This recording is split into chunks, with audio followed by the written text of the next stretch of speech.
Hello my sweet caramel, कैसे हैं आप। जैसे कि हमने माफिया हस्बैंड के लास्ट पार्ट में देखा था, रोज उनके गेट के बाहर खड़े होकर रूम के बाहर ते के विस्पर करके कहते हैं कि ते तुम कभी भी अपने कुकी तक नहीं पहुंच पाओगे, तुम उसे कभी भी नहीं ढूंढ पाओगे। सो फ्रेंड, अब हम आगे की स्टोरी देखते हैं। और वो ये बात कहकर उनके फेस पे एक डेविल से स्माइल आ जाती है और वो फिर वॉक करते हुए अपने रूम में चली जाती हैं। ते अपने रूम में बहुत ज़्यादा रो रहे होते हैं, कुकी को मिस कर रहे होते हैं बहुत ज़्यादा। उन्हें हर सेकंड सिर्फ कुकी की याद आ रही होती है। वो अपने बनी हस्बैंड को बहुत मिस करते हैं और उन्हीं के बारे में ही सोच रहे होते हैं कि उनका कुकी कैसा होगा। कुछ देर के बाद ते ऐसे ही बेड पे लेटे हुए सो जाते हैं। उनकी 2 से 3 आवर्स के बाद जब अपनी आइज़ ओपन करते हैं, उनकी नींद बीच में ही टूट जाती है। तो वो देखते हैं कि उन्हें कुछ सडनली याद आता है अपना काम, और वो अपना लैपटॉप लेने के लिए अपने स्टडी रूम में जाने लगते हैं।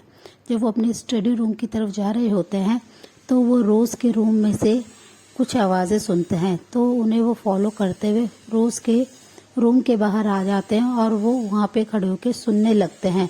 तब वो सुनते हैं कि रोज़ किसी से बात कर रही हैं। रोज़ जैनी से बात कर रही होती है और उन्हें कह रही होती है कि जैनी, अब तुम उस जंकुक को मार दो, अगर वो नहीं मरा तो ते मेरा कभी नहीं हो पाएगा।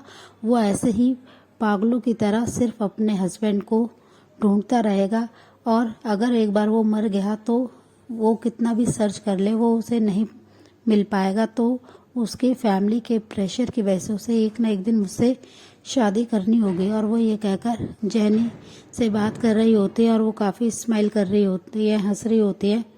तो ये सुनकर एकदम शॉक्ड हो जाते हैं।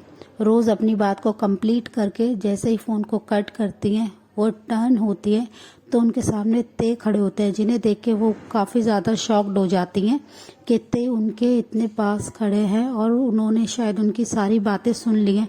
वो बिल्कुल शॉक्ड हो चुकी होती है, उनका फेस का कलर बिल्कुल उड़ चुका होता है और वो अपनी आईज को उनकी आंखें एकदम बिग हो चुकी होती है। वो ते को देख रही होती है और उन्हें अपने लेग्स बहुत ही ज़्यादा वीक फील होते हुए महसूस होते हैं। वो ठीक से खड़ी नहीं हो पा रही होती है, उनकी बॉडी पूरी शिविर कर रही होती है डर की वजह से। तो ते स्लोली उनके पास आते हैं और उनके हैंड में से उनके फ़ोन को लेते हैं और वो देखने लगते हैं। तो रोज़ उन पे फ़ोन को छीनने के लिए अटैक कर देते हैं। वो अपने फ़ोन को लेने की कोशिश करते हैं। इतने में ही थे उनके चिक्स पे एक बहुत ही ज़्यादा फोर्स के साथ एक स्लैप करते हैं, जिसकी वजह से रोज़ तुरंत ही फ्लोर पे गिर जाती हैं। और ते तुरंत ही अपने गार्ड्स को बुला लेते हैं, जो आते ही रोज़ को कैप्चर कर लेते हैं, उन्हें पकड़ लेते हैं, होल्ड करते हैं और ते के सामने लाके उन्हें खड़ा कर देते हैं। ते बहुत ही ज़्यादा अपनी एंग्री टोन में कहते हैं कि रोज़ तुमने ये क्यों किया, तुम्हें क्या ज़रूरत थी, तुम तो मेरी एक बहुत अच्छी दोस्त थी ना, और तुमने मेरे कुकी के साथ ऐसा क्यों किया। तो वो हंसने लगती हैं और कहती हैं कि मैं सिर्फ तुमसे प्यार करती हूँ ते, और तुम सिर्फ उस कुकी से प्यार करते हो, उसमें ऐसा क्या है जो मुझ में नहीं है, और तुम मेरे होते होते रह गए उस कुकी की वजह से। मैं और तुम बहुत जल्दी शादी कर लेंगे अगर वो नहीं होगा हमारे बीच में। और वो ये कहकर उनकी तरफ देखने लगते हैं और कहते हैं कि बहुत जल्दी अब तुम्हारा कुकी यहाँ से बहुत दूर चला जाएगा, फिर तुम्हें मेरे से ही शादी करनी होगी। और वो ये कहकर हंसने लगती हैं। ते को उन पर बहुत ज़्यादा गुस्सा आता है।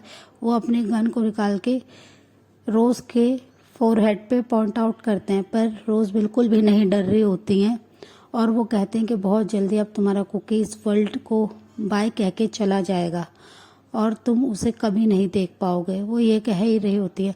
इतने में ते अपने हैकर्स को फ़ोन कर उनके पास इतने में उनके हैकर्स का फ़ोन आ जाता है और वो उन्हें बता देते हैं कि किंग लिटिल मास्टर का लोकेशन का पता चल गया है, वो कहाँ है। आपने जो हमें फ़ोन दिया था उससे उनके लोकेशन को हमने ट्रैक कर लिया। ये सुनते ही रोज़ एकदम शॉक्ड हो जाती है और वो ते की तरफ गुस्से में देखने लगती है और पागलों की तरह चिल्लाने लगती हैं कि तुम कभी भी अपने हस्बैंड को नहीं ढूंढ पाओगे और वो तुम्हें कभी नहीं मिलेगा। पर ते उनकी बात को टोटली इग्नोर करते हैं और अपने बहुत सारे गार्ड्स के साथ वहाँ से जाने लगते हैं और कुछ गार्ड्स को रोज़ को उनके बेसमेंट में ले जाके पनिश करने के लिए कहते हैं कि इसे टॉर्चर करो जब तक मैं अपने बेबी बनी को लेके नहीं आता हूँ। और वो ये कहकर वहाँ से चले जाते हैं। थोड़ी देर बाद ही 2 से 3 आवर्स बाद ते उस लोकेशन पे पहुँच जाते हैं जहाँ कुकी को कैप्चर करके रखा हुआ था। वो देखते हैं कि कुछ गार्ड्स कुकी को बहुत ज़्यादा टॉर्चर कर रहे हैं। कुकी के माउथ से ब्लड आ रहा है, हेड से ब्लड आ रहा है और उन्हें एक चेयर पे बहुत ही टाइटली ग्रिप करके बैठा रखा है, उन्हें बांध रखा है, उनके लेग्स और हैंड को हैंडकफ से टाई कर रखा है, जिसकी वजह से कुकी बिल्कुल भी मूव नहीं कर पा रहे हैं और उन्हें बहुत सारे गार्ड्स टॉर्चर कर रहे हैं, जिसे देखकर ते को बहुत ज़्यादा गुस्सा आता है और वो तुरंत ही अपने कुछ गार्ड्स के साथ उधर पहुंच जाते हैं और वहाँ पे जितने भी गार्ड्स होते हैं वो उन सबको शूट कर देते हैं और वो अपने बेबी बनी की तरफ देखने लगते हैं।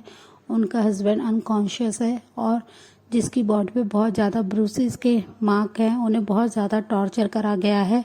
ये देखकर ते बहुत ज़्यादा डर जाते हैं कि उनका हस्बैंड बिल्कुल भी अपने सेंस में नहीं आ रहा है। वो बहुत कोशिश करता है। इतने में ही जेनी अपने हाथ में गन को होल्ड करे हुए उस डार्क रूम में एंटर करती हैं और वो ते की तरफ देख के स्मक करती हैं। जेनी को अपने सामने जिंदा देखकर ते थोड़े शॉक्ड हो जाते हैं और उनसे कहते हैं कि तुम अभी तक जिंदा हो और तुमने ही मेरे कुकी को किडनैप किया था। तो ये सुनते ही जेनी हंसने लगती है और वो कहती है हाँ मैंने ही किया था और मैं बहुत जल्दी इस जंकुक को तुम्हारी लाइफ से दूर कर दूंगी और ताकि जो पेन मैंने अपनी फैमिली को खोने का किया है वो पेन तुम्हें भी फील हो तायोंग।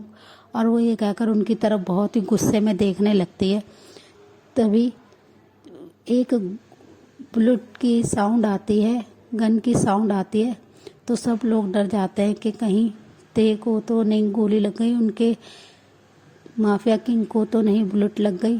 पर सब लोग देखते हैं कि कुछ सेकंड बाद जेनी फ्लोर पे ही गिरी हुई है और वो सब देखने लगते हैं कि ये शूट किसने किया है। तो वो देखते हैं कि तायोंग के हाथ में गन है और तायोंग ने जेनी को शूट कर दिया। जेनी अब मर गई है और वो अपने हस्बैंड की तरफ देखते उन्हें टाई कर रखा था, उन्हें वो अनटाई करते हैं और उन्हें वो अपने आर्म्स में कैरी करते हैं और वो उन्हें सेंस में लाने की बहुत ज़्यादा कोशिश करते हैं। पर जंकुक बिल्कुल भी अपने सेंस में नहीं आ रहे होते हैं। वो तुरंत ही जंकुक को अपने आर्म्स में कैरी करके कार की बैक सीट पे होल्ड करके बैठ जाते हैं और ड्राइवर को बहुत ही फास्टली चलाने के लिए कहते हैं, ड्राइव करने के लिए कहते हैं कि जल्द से जल्द हमें हॉस्पिटल लेके चलो। ड्राइवर बहुत ज़्यादा फास्ट ड्राइव कर रहे होते हैं, उनके गार्ड्स उनके साथ ही होते हैं। वो कोई भी रूल फॉलो नहीं कर रहे होते, ट्रैफिक रूल। वो हर ट्रैफिक रूल को तोड़ते हुए बहुत ही जल्दी हॉस्पिटल में आ जाते हैं। हॉस्पिटल में आते ही तायोंग अपने लिटिल हस्बैंड को अपनी आर्म्स में लेते हैं और वो पूरे हॉस्पिटल में ज़ोर ज़ोर से चिल्लाने लगते हैं और चिल्लाने के बाद जब वो उनकी आवाज़ से डॉक्टर उनके पास आ जाते हैं और वो तुरंत ही स्ट्रेचर पे जंकुक को लिटा देते हैं और उन्हें चेक करने लगते हैं। वो उनका चेकअप अच्छे से करते हैं तो वो बताते हैं कि इनका बहुत ज़्यादा ब्लड लॉस हो गया है, जिसकी वजह से ये इतनी ज़्यादा क्रिटिकल कंडीशन में है। वो उन्हें अपने साथ ले जाते हैं और उनको ट्रीट करने लगते हैं। वो कहते हैं कि हमें इनके एक छोटी सी सर्जरी करनी होगी और वो यह कहकर उन्हें अपने साथ सर्जरी रूम में ले जाते हैं। कुछ देर के बाद ही 1-1.5 घंटे में ही वो जंकुक को उनके वार्ड में शिफ्ट कर देते हैं। तो तायोंग वहीं पे ही बैठे होते हैं। उनके पूरे क्लोथ्स पे ब्लड लग रहा होता है क्योंकि उन्होंने बहुत ज़्यादा वहाँ पे फाइट करी होती है, जिसकी वजह से उनके क्लोथ्स पे भी ब्लड लगा होता है। वो भी काफ़ी इंजर्ड हुए होते हैं पर वो बिल्कुल भी अपना ट्रीटमेंट नहीं करा रहे होते हैं। वो डॉक्टर के कहने के बाद भी अपने आप को ट्रीट नहीं कर रहे होते हैं, ना ही वो बैंडेज करा रहे होते हैं अपने हैंड पे। पर जब वो देखते हैं कि जंगकुक अब खतरे से बाहर है, डॉक्टर ने उन्हें डिक्लेयर कर दिया है कि अब आपके हस्बैंड को कोई खतरा नहीं है, वो ठीक हैं और उन्हें हमने वार्ड में शिफ्ट कर दिया है। तो ये सुनते ही तुरंत ही तायोंग उस वार्ड की तरफ जाने लगते हैं जहाँ जंगकुक अभी रेस्ट कर रहे होते हैं।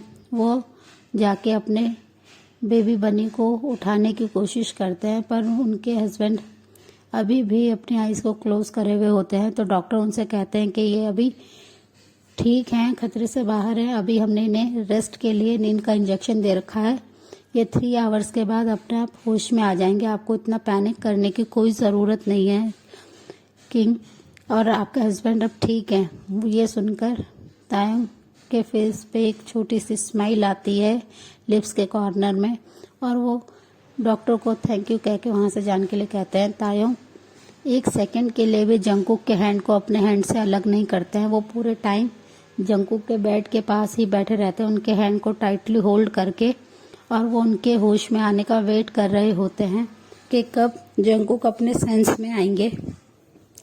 जब जंगकुक अपने सेंस में आ जाते हैं तो वो स्लोली अपनी आइज़ को ओपन करते हैं और वो देखते हैं कि तायोंग ने उनके हैंड को टाइटली होल्ड कर रखा है दोनों हाथों से अपने, और उनके हैंड पे बहुत ही प्यार से अपने फोरहेड को रख के वो अपने आइज़ को क्लोज करके बस वहीं पे बैठे हुए हैं। जब जंगकुक अपने आइज़ ओपन करते हैं तो वो देखते हैं कि तायोंग उनके सामने हैं, और वो अपने हैंड को स्लोली तायोंग के हैंड से अलग करने की कोशिश करते हैं। पर तायोंग को जैसे ही फील होता है कि जंगकुक मूव कर रहे हैं तो वो तुरंत ही अपनी आइज़ को ओपन करते हैं और जंगकुक के ब्यूटीफुल फेस की तरफ देखने लगते हैं। तो जंगकुक उनसे अपनी बहुत ही काम वॉइस में कहते हैं कि तायोंग आप और आप मुझे यहाँ कहाँ ले आए हैं। ये सुनते ही तायोंग उनकी तरफ देखने लगते और कहते हैं कि बेबी बॉय तुम ठीक तो हो ना, तुम्हें कुछ हुआ तो नहीं ना। वो उनसे ठीक से जंगकुक बात नहीं कर रहे होते हैं। वो कहते हैं कि प्लीज़ तायोंग मेरे हैंड को छोड़िए, और वो बैठने की कोशिश करते हैं तो तायोंग उन्हें हेल्प करते हैं बैठने में, और वो कहते हैं कि तायोंग आपको पता है मुझे किसने किडनैप किया था। तो तायोंग उनकी तरफ देखते हैं और स्माइल करते हैं और कहते हैं कि मैंने उसको उसकी इस गलती के लिए पनिश कर दिया है और अब वो हमारी लाइफ में कभी नहीं आएगी। मैंने उसे बहुत दूर भेज दिया है हमारी लाइफ से, इस वर्ल्ड से मैंने उसे बहुत दूर भेज दिया। और वो ये कहकर तायोंग जंगकुक की तरफ स्माइल करने लगते हैं। तो जंगकुक थोड़े शॉक्ड होकर उनकी तरफ देखते हैं और कहते हैं कि क्या आपने क्या जेनी को मार दिया है। तो वो कहते हैं हाँ। और जंगकुक तुम्हें पता है इस काम में उसका साथ कौन दे रही थी। तो जंगकुक कहते हैं कि नहीं तायोंग मुझे नहीं पता। और वो फिर तायोंग उन्हें बताते हैं कि इस काम में रोज़ उनका साथ दे रही थी, इसलिए वो तुम तक पहुंच पाए। अगर रोज़ नहीं होती तो वो कभी भी तुम तक नहीं पहुंच पाती और ना तुम्हें ऐसे हर्ट कर पाती। सॉरी जंगकुक, मेरी वजह से तुम्हें इतना ज़्यादा सफ़र करना पड़ा, इतना ज़्यादा पेन झेलना पड़ा। मैं उस रोज़ को अब नहीं छोड़ूंगा, मैं उसे भी इस वर्ल्ड से बहुत दूर भेज दूंगा। और वो ये कहकर अपने बेबी बनी के फोरहेड से अपने फोरहेड को टच कर लेते हैं और वो उनकी तरफ देखते हुए बहुत ही काम टोन में कहते हैं कि अब तुम्हें डरने की कोई ज़रूरत नहीं है। पर जंगकुक काफ़ी ज़्यादा डर रहे होते हैं, नर्वस होते हैं और कहते हैं कि तायोंग आपको नहीं पता है उन लोगों ने मुझे कितना ज़्यादा टॉर्चर करा है, वो मुझे बहुत ज़्यादा हर्ट करते थे, उन्होंने मुझे एक डार्क रूम में बंद करके रखा। वो ये सब बता रहे होते हैं अपने हस्बैंड को और वो काफ़ी ज़्यादा रोने लगते हैं। तो तायोंग उनके आंसू को पोंछते हैं। सो फ्रेंड, इस पार्ट को हम यहीं एंड करते हैं, मिलते हैं इसके नेक्स्ट पार्ट में। तब तक के लिए आप मेरी वीडियो को लाइक शेयर कमेंट कीजिएगा और प्लीज़ मेरे चैनल को सब्सक्राइब भी कीजिएगा। So friend, bye bye, thanks for the watching, take care.